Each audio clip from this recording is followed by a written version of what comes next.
Bismillahirrahmanirrahim. Assalamualaikum warahmatullahi wabarakatuh.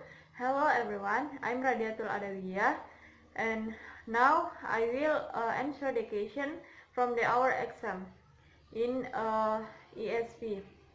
So number one is ESP is generally used in foreign language teaching for certain purpose in certain science and professions.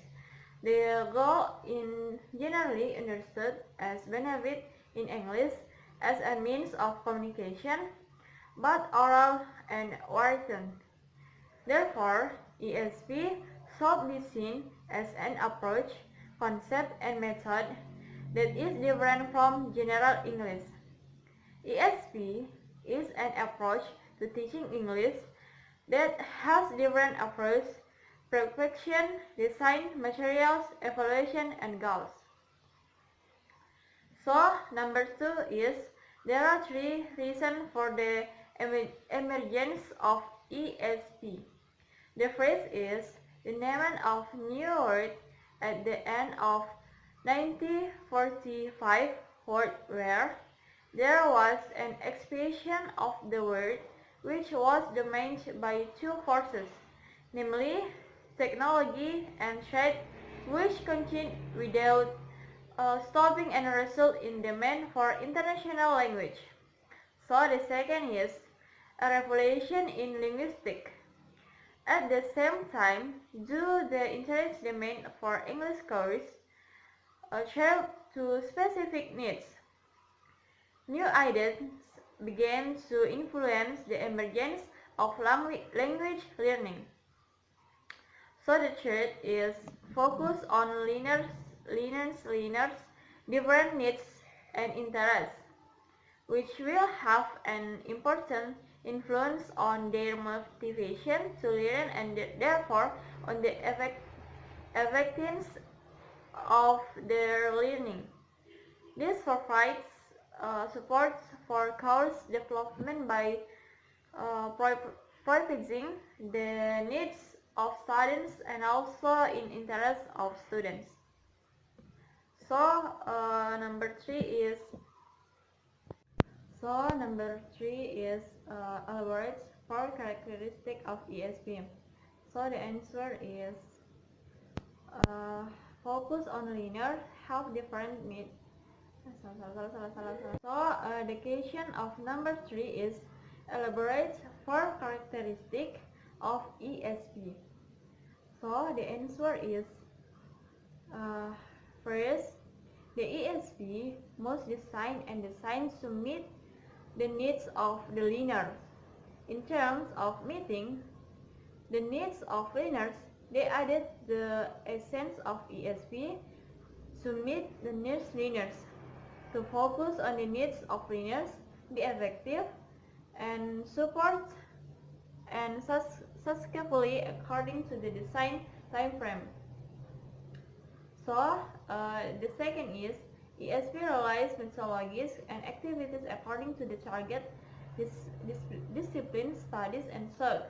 This means the method and activities carried out classroom learning must be according with the fields of science, work, and professional that reflect the variety and diversity of the essence of ESP itself.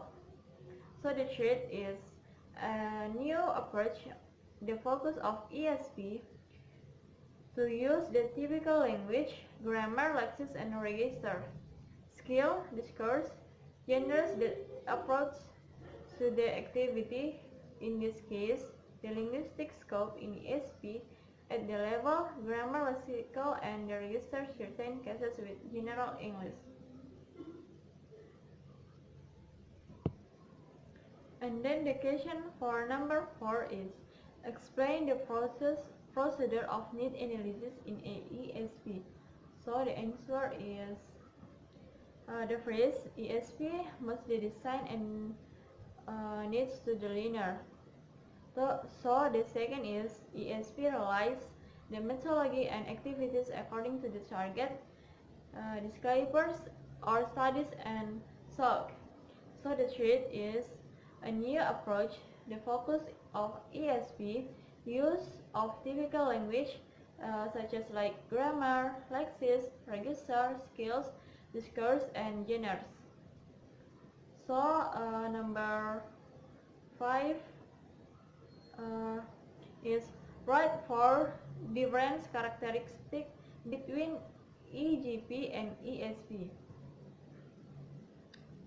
So my answer is the most important EHP feature are one is the focus of often on education.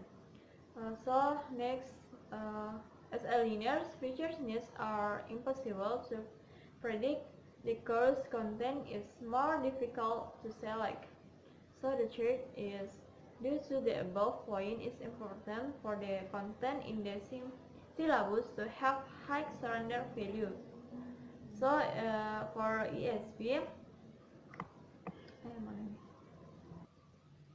for the ESP, the most relevant ESP features are the focus is on training. So the second is English is intended to be used in specific vocation context. The selection of the approach context is easier. So the third is it is important for the content in the syllabus to have a high surrender value most relevant to the vocation and context. So the last is the aim may be to be create recited English competence. So for the question in number 6, explain briefly 3 approach to need analysis. So my answer is the one is target situation analysis looks for information on the language requirements linear space while learning a specific language. So the second is deficiency analysis accounts for learners' present needs and wants as well their target situation and shortage. So the last is present situation analysis deals with the provisions of learners, the communicate in interaction. So the question for number 7 is why we need analysis is important in ESP. So my answer is because we need to analysis that is more focused on our major and making it easier to do analysis. So thank you for me. I'm so sorry for all my mistake and my weakness. Thank you for attention me and wassalamualaikum warahmatullahi wabarakatuh.